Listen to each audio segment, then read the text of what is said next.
right, so get this. We're going to deep dive into this project.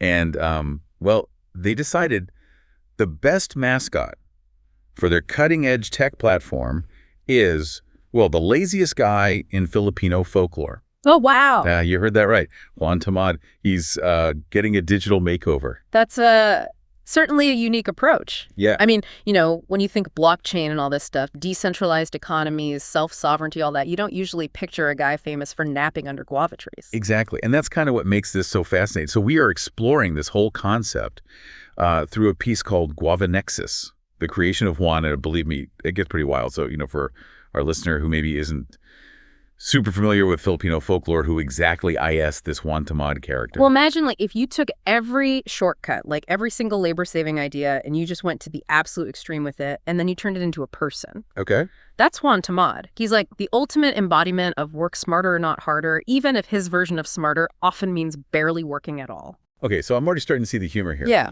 But how does someone like that become the face of a project like Tamad.xyz, which operates within this Guava Nexus? Well, that's where things get really interesting. The Guava Nexus is, it's this decentralized digital economy platform. So think transparency, immutability, self-governance, that kind of stuff. Right. So instead of relying on, big institutions, users have more direct control over their data and their interactions and all that. Now, for our listener who might not be familiar with that term, self-governance, what does that actually mean in this context? So it means you're not at the mercy of some central authority, right? It's about individuals having the power to make choices about how their data is used, who they interact with.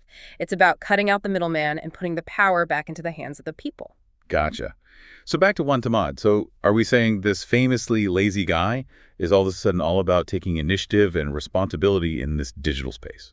Well, that's the genius of it. They've taken this character who's, known for his aversion to effort, let's say, right, and turned him into this unlikely symbol of empowerment.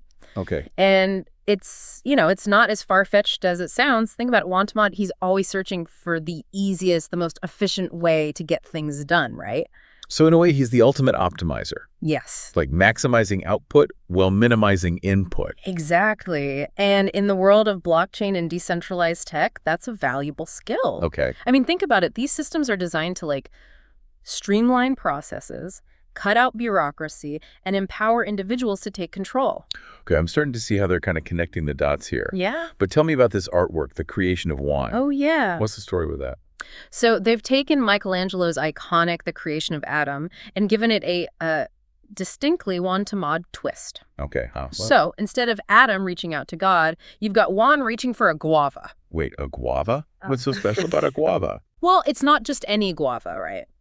In this artwork, it's a symbol. It symbolizes knowledge and access to this thing they call the singularity. Okay. So imagine the point where technology explodes, becomes so advanced, it just reshapes everything we know about being human. Okay, so you mean that point where AI becomes super intelligent and just changes everything? Exactly, yeah. How does that connect to Juan Tamad reaching for a guava? Well, it's all about this unexpected journey, right? You got this ultimate slacker reaching for the most advanced state of knowledge imaginable. Right. And the guava, it's the key, the gateway to that future. Okay, this is wild. Yeah.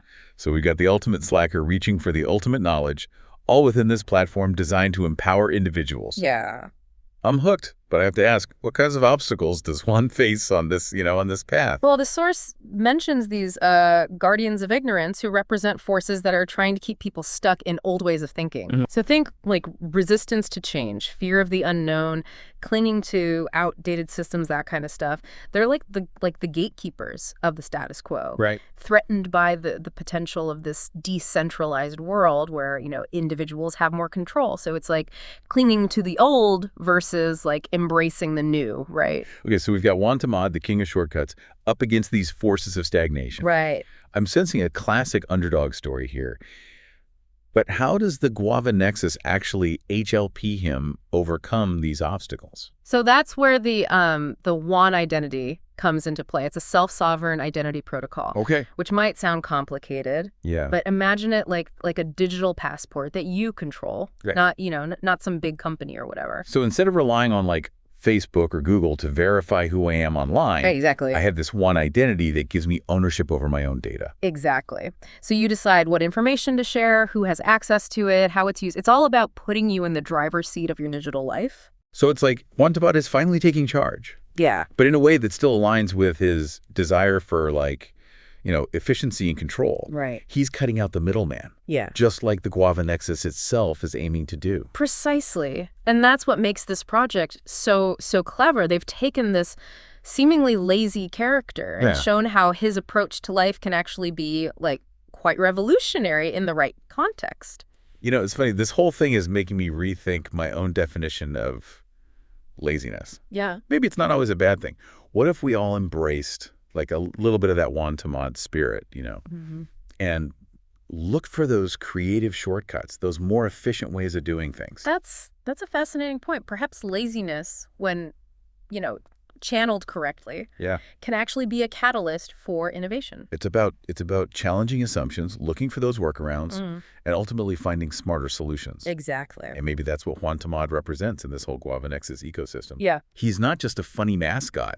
He's an embodiment of that spirit of hacking the system, finding those unconventional paths to success. It's definitely a thought-provoking concept. And speaking of thought-provoking, let's circle back to that singularity idea. Okay. You mentioned, it's this point of explosive technological advancement. Right. But what does that actually mean for Juan Tamad? What's he striving for? Well, according to the source material, the singularity, it kind of represents this ultimate goal, this transcendent state of being that Juan Tamad is, in his own way, striving to achieve. It's almost like he's trying to hack evolution itself. Yeah. To find that ultimate shortcut to a higher level of existence. Exactly. And it's not just about, personal enlightenment. Remember, the Guava Nexus is all about creating a more equitable and decentralized world. Right. So perhaps Juan Tamad's journey to the singularity is also a metaphor for humanity's journey towards a more advanced, more just society. That's a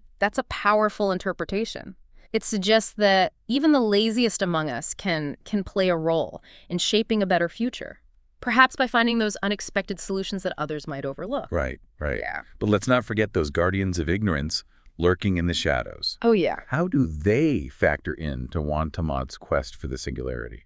Well, the source portrays them as these forces that are, actively trying to prevent him from reaching his full potential. Okay. So they represent those, systems, institutions, even internal biases that resist progress and cling to outdated ways of doing things. So it's like Juan Tamad is not only battling his own, inherent laziness, but he's also up against these powerful forces that want to keep him and everyone else stuck in the past. Precisely. It's a battle between those who embrace change and those who fear it. Right. And the Guava Nexus, with its emphasis on transparency, individual empowerment, self-governance, it represents a powerful tool for challenging those forces of stagnation. It sounds like an epic battle. It is. But let's go back to the creation of Juan for a moment. Okay. We talked about the symbolism of the guava. But what else stands out about that artwork? What message are they trying to convey? Well, it's a brilliant parody of Michelangelo's The Creation of Adam. Right. But it's more than just a humorous visual, right? Yeah. The choice to replace Adam with Juan Tamad is a powerful statement. Because it challenges our assumptions about what a hero looks like, right? Exactly. We usually picture heroes as these strong, active figures, not laid-back guys known for taking it easy. Exactly. By putting Juan Tamad in that iconic pose, reaching for that, glowing guava, the artwork flips the script on traditional narratives of progress. It's like they're saying that even the most unconventional characters can achieve extraordinary things, even if they do it in their own unique and perhaps lazy way. It's a reminder that progress doesn't always look the way we expect it to. Sometimes the most innovative solutions come from those who are willing to challenge the status quo, even if it means, taking a nap under a guava tree first. I love how this project embraces that paradox, finding humor and insight in the unexpected connection between laziness and innovation. Absolutely. But speaking of innovation, how does the One identity actually work within the Guava Nexus? What can people do with it? Well, think of it as as the foundation for participating in this decentralized economy. Okay. With your Juan identity, you can verify your identity, manage digital assets, engage in secure transactions, interact with others on the platform, all that kind of stuff. So it's not just about owning your data, it's about having the tools to use that data in a way that benefits you. Exactly. It's about having more control over, your digital life, your online interactions, your economic participation. It sounds incredibly empowering, but I have to admit the technical side of all of this is still a little fuzzy for me. Can you break down how the Juan identity actually ensures that security and privacy? Sure. So one of the key features is its reliance on cryptography. Okay. Think of it as a super secure code that protects your information from unauthorized access, right? Only you hold the keys to unlock your data, which means you're in control of who sees what. Okay, so it's not like those situations where you hand over your personal info to, some website and hope they keep it safe. Right, yeah. With the Juan identity, you're the one holding the fort. Exactly. And because the Guava Nexus operates on a decentralized blockchain, right, your data isn't stored in one central location that's vulnerable to, hacking or breaches. It's distributed across the network, making it much more secure. So it's like having a digital vault with multiple locks and keys spread out across this vast network. Yeah, exactly. That's reassuring. But how does this all tie back to Juan Tamad and his journey to the singularity? What's the connection there? Well, remember those guardians of ignorance we talked about? Yep. The Juan identity can be seen as a powerful weapon against them. By giving individuals more control over their data and their digital lives, it weakens the group of those who benefit from keeping people in the dark. So it's like Juan Tamad is using his tech savvy, his desire for efficiency to outsmart those forces that want to keep him and everyone else from reaching their full potential. Exactly. And that's what makes this project so intriguing. It's not just about technology. It's about using technology to promote, freedom, empowerment, self-determination. It's like they've taken this seemingly lighthearted character from folklore and turned him into a symbol of something much deeper, much more profound. Right. Brilliant.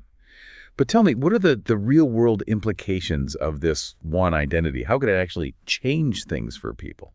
That's a great question. And I think the potential is truly transformative. Imagine a world where you no longer need to trust big corporations with your personal data, where you have more control over your online identity, and where you can participate in the digital economy on your own terms. It's like taking back power from those gatekeepers and creating a more level playing field. Yeah, exactly. Right. And this shift could have a ripple effect across various aspects of our lives, from, healthcare and finance to education and social interaction. Okay, my mind is officially blown. We've gone from a lazy folk hero to a revolutionary technology, all through the lens of guavas and the singularity. That's right. But I have one final question. What's the ultimate takeaway for our listener? What should they be thinking about after this deep dive? So we've explored this amazing intersection of, folklore and technology and this whole idea of strategic laziness. Yeah. What's the big picture lesson here? I think it's about, challenging our assumptions. We often view progress as this constant uphill battle, this, relentless pursuit of productivity. But the story of Juan Tamad and the Guava Nexus kind of suggests that maybe there's another way. I mean, a way that's a little more laid back, a little more in tune with Juan Tamad's, philosophy of finding those clever shortcuts. Exactly. Perhaps true progress isn't about brute force effort, but about finding those elegant solutions, those systems that work smarter, not harder. Right. You know what I mean?